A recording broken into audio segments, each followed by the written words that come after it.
Hey, everyone. I'm Jane, a 27-year-old who thought she had life all figured out. Let me take you through my journey, honest and straightforward.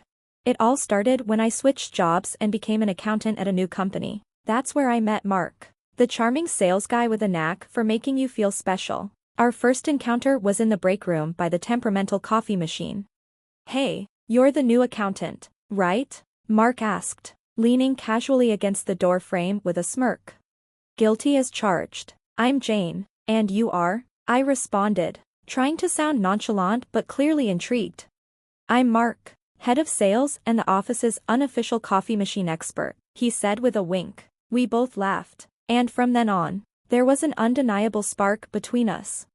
Fast forward 2 years, and Mark planned the most romantic proposal, a beach getaway, dinner at sunset, and then he got down on one knee. It felt like a scene out of a movie. I said yes, without a second thought. Our wedding was a dream come true, and we started our married life in my grandpa's old house, a place brimming with charm and history that I've always loved.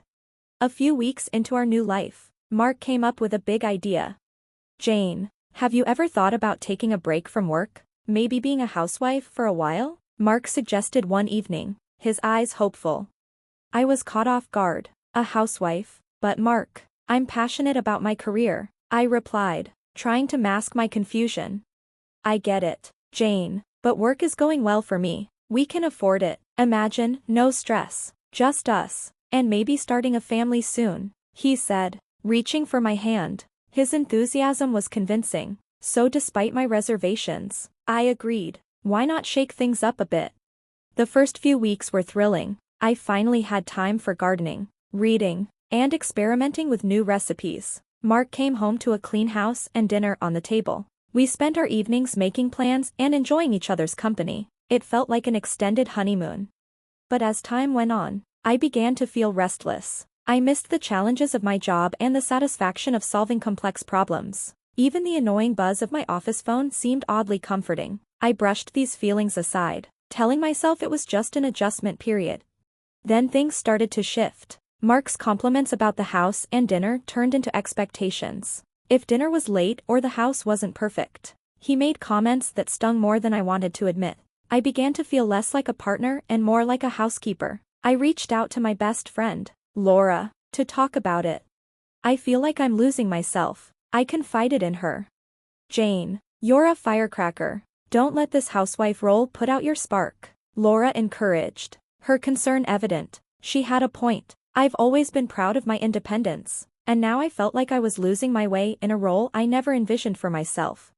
Just when I thought I had settled into this new routine, Mark dropped a bombshell that turned everything upside down. One evening, he came home looking unusually serious. Jane, we need to talk, he started, not even bothering to take off his coat. What's up? You look like you've seen a ghost, I joked, trying to lighten the mood. It's my parents. Their apartment is being renovated, and they need a place to stay for a couple of weeks, Mark said, avoiding eye contact. A couple of weeks? Well, if it's just for a short while, I suppose it's okay, I agreed reluctantly. Thanks, babe. They'll respect our space, I promise, he assured me, grateful. Fast forward a few days, and Mark's parents, Bob and Linda, arrived. The house quickly turned into chaos as bags, boxes, even furniture. It felt like they brought everything but the kitchen sink. Jane, dear, make some room. We've got a lot of stuff, Linda announced as she barged in with a box that seemed to contain her entire life. Bob followed, struggling with a large armchair. Hope you don't mind us bringing some comforts from home, he grunted as he squeezed it through the door. Our cozy home was suddenly filled with their belongings. It was overwhelming, to say the least, and that was just the beginning. Bob and Linda didn't waste any time making themselves at home. Bob took over the TV, flipping channels as if it were his own. Linda started rearranging my kitchen. Linda, what are you doing? I asked, trying to stay calm. Oh, just organizing things a bit better, dear. You know how it is, she replied without even looking at me. I bit my tongue, reminding myself it was temporary, but inside, I was seething. This was my home, and they were treating it like a vacation spot. Then came the dinner disaster. I had prepared a healthy salad and grilled chicken, my usual fare, but Linda looked at her plate as if I'd served her weeds. What's this? Rabbit food? She scoffed, pushing the plate away with a look of disdain. Mom, come on, Jane worked hard on this, Mark interjected, trying to defend me. It's fine, Mark, I can whip up something else, I said, though my frustration was boiling beneath the surface. No, let's just order pizza. I need some real food, Bob announced, already reaching for his phone. That night, as I lay in bed next to Mark, I couldn't shake the feeling of being an outsider in my own home. Mark was snoring peacefully, oblivious to the turmoil churning inside me. I was handling all the hosting, cooking, and cleaning, yet felt like an unpaid maid in my own house. Bob and Linda had turned my home into their personal playground. Linda began taking over the kitchen as if she were running a military operation. One morning, as I prepared my usual avocado toast, she barged in and made a face. What are you eating, bird food? She sneered, rummaging through the fridge. It's avocado toast, Linda. It's healthy, I replied, trying to stay calm. Healthy, schmelthy. You need some real food, girl. Here, let me make you some eggs and bacon, she said, pushing me aside. I stood there fuming as she took over my breakfast, clearly disrespecting both my choices and my space. Then there was Bob. He had claimed our living room as his personal lounge. One evening, I wanted to watch my favorite show, but Bob was sprawled on the couch, watching a loud action movie.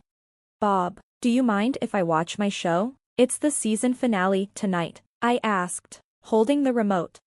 No can do, Jane, I'm watching this. Find something else to do, he replied without even looking at me.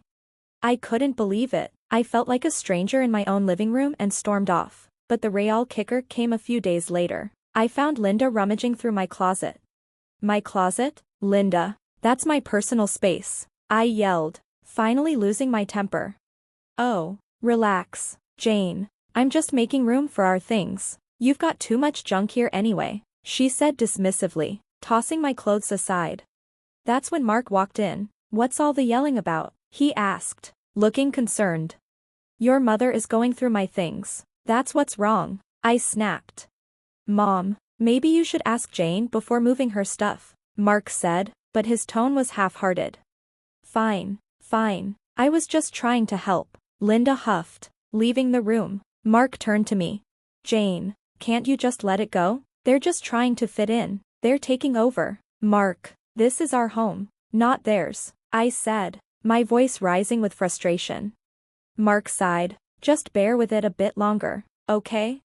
In that moment, I felt completely alone. My home no longer felt like mine, and it seemed like Mark was more aligned with his parents than with me. The situation was already tense, but what happened next really pushed me to my breaking point.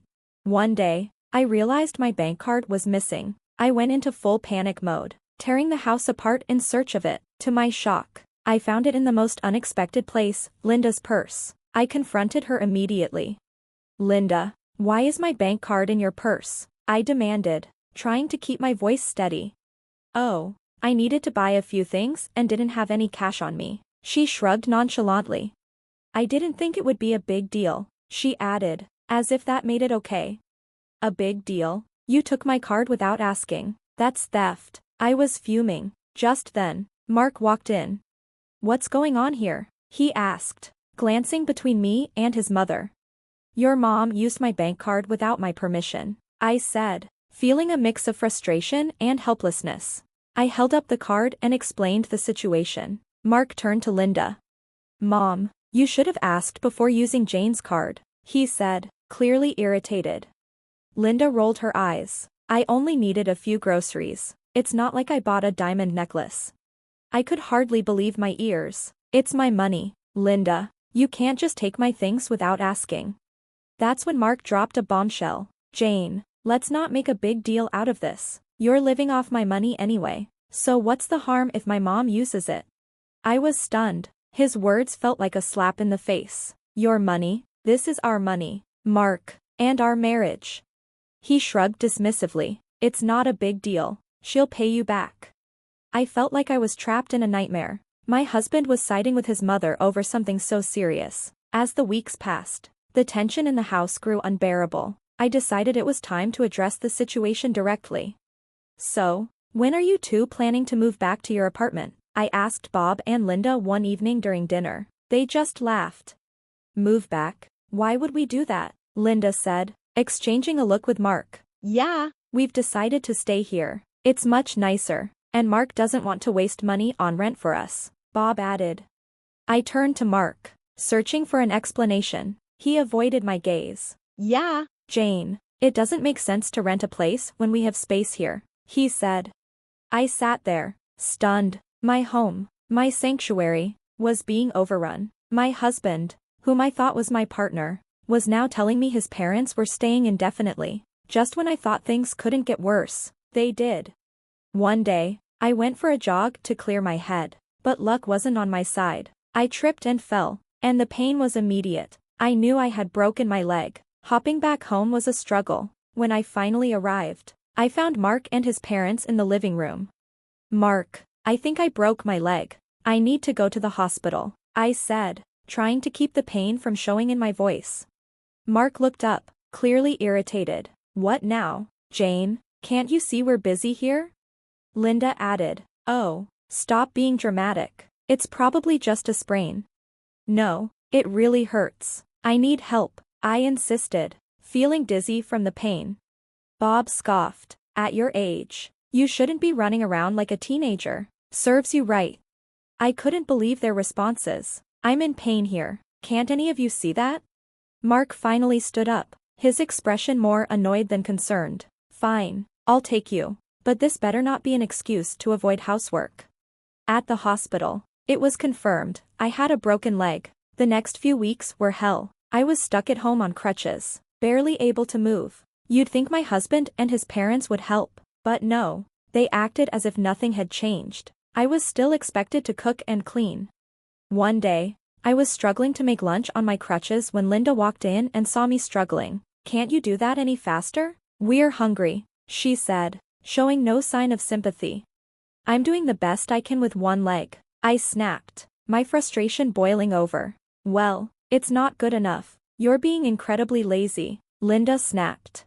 Just then, Mark walked in. What's going on here? He asked, glancing from me to his mother.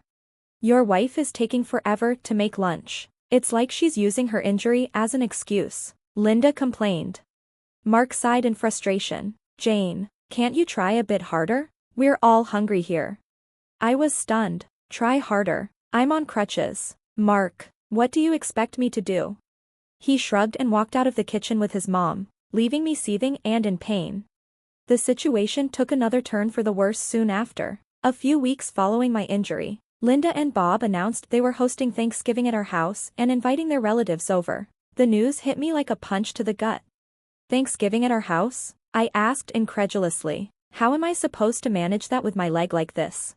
Linda waved her hand dismissively. Oh, you won't have to do much. Just stay out of the way and let us handle it, she said. I was furious. This is my house, Linda. You can't just invite people over without consulting me first. Mark stepped in. Jane, it's just a family gathering. Let's not make a big deal out of it. A big deal. Mark, I can barely walk. And now your parents are turning our home into a party venue, I said, my voice rising. Bob added, we thought it would be nice to have a family gathering here. After all, we're all living under the same roof now. Then Linda dropped another bombshell. Actually, Jane, we were thinking it might be best if you stayed somewhere else for a couple of weeks. With your leg and all, you'd just be in the way. I stared at her, shocked. Stay somewhere else? In my own house? Yes, dear. Just for a couple of weeks. It's for the best, Linda said, as if she were doing me a favor. My blood began to boil. You want me to leave my house so you can host a party? That's outrageous. Mark tried to sound reasonable. Jane, it's just for a short while. It'll be easier for everyone. Easier for everyone? This is my home. Mark, I'm not going anywhere, I said, my voice trembling with anger. Bob shrugged. We thought you'd appreciate not having to deal with the holiday stress. That was the last straw. Get out, both of you. Get out of my house now, I yelled, feeling a surge of rage and disbelief. Mark's face turned red. Jane, you're being unreasonable. They're my parents. You can't just kick them out. Unreasonable? They're taking over my home. And you're letting them. I practically screamed. Mark's expression hardened. If you can't respect my parents, maybe we shouldn't be together. Is that what you want? A divorce? I glared at him, adrenaline coursing through me. Without a word, I went to my desk drawer and pulled out a set of papers I had prepared just in case things went south. What's this? Mark asked, his voice wavering as he took the papers from my hand. Divorce papers. I've had them ready for a while, I said, my voice firm. Mark stared at the papers, then back at me, clearly stunned. You're serious? You'd really go through with this? Yes, I am. I refuse to be mistreated in my own home. Not by you. Not by anyone, I said, feeling a strange sense of empowerment amid the chaos. Linda and Bob stood there, speechless. Mark looked as if he'd been punched in the gut. The room was thick with tension. Make your choice, Mark. Your parents or our marriage, I said, holding my ground. Mark's laugh was cold and hard. Fine, he said, and to my surprise, he signed the papers right then and there. You'll regret this, Jane. You can't even support yourself without me, he said with a sneer. I watched him leave, a mix of relief and disbelief washing over me. I'll manage, I said softly, though my voice was barely a whisper. Mark shrugged. You're on your own then, and he and his parents gathered their things and left. Just like that, my marriage was over. As the door closed behind them, I felt a strange sense of peace, alone, but it was a better alternative to the constant tension and disrespect. The first thing I did was change the locks, securing my personal fortress. Thanksgiving came and went faster than I expected. I was still adjusting to my new reality, finding solace in the quiet of my home. Then, unexpectedly, there was a knock at the door. I opened it to find Mark, his parents, and a bunch of their relatives standing there, ready to celebrate. What are you doing here? I asked, astonished. We're here for Thanksgiving, Jane. Did you really think we weren't coming? Mark said with a smug grin. I couldn't believe their audacity. You're not welcome here anymore, Mark. This is my house, and you're no longer part of my family, not after what you did. Linda interjected. Oh, come on, Jane, don't be so petty. Let's just have a nice dinner. I stood my ground. No, you need to leave now. Mark laughed. You can't kick us out. This was our family home. Not anymore. I changed the locks. Mark, you forfeited any right to this house when you signed those papers, I said, feeling a surge of empowerment. There was a tense silence. Mark's face flushed with anger. Fine, have it your way, he said, and they all turned and left. After the Thanksgiving ordeal, I began to rebuild my life. It wasn't easy, but it was mine. A few weeks after Mark and his family left for good, I was sitting in my quiet, peaceful living room when my best friend Laura dropped by. Hey, Jane, how are you holding up? Laura asked, her eyes scanning the room. Better than I expected, actually, I replied, offering her a smile. Laura sat down, observing me closely. You seem different, stronger somehow. I chuckled. Yeah, I guess shedding dead weight does that. We both laughed, and in that moment, I felt lighter than I had in months. But seriously, what's next for you, Jane? Laura asked, her tone becoming more serious. I took a deep breath. I'm going back to work. I've started looking for accounting jobs. It's a bit scary, but it's time to get back on my feet. Laura nodded. That's the spirit. You were always the smartest one at the office. They'll be lucky to have you back. Her words meant a lot and gave me the boost I needed. I was ready to face the world again on my own terms. The next few weeks were a whirlwind of job interviews and getting my life back on track. I landed a great position at a local firm, and for the first time in a long while, I was excited about the future. My home was mine again. My life was mine again. I had faced the worst and come out stronger.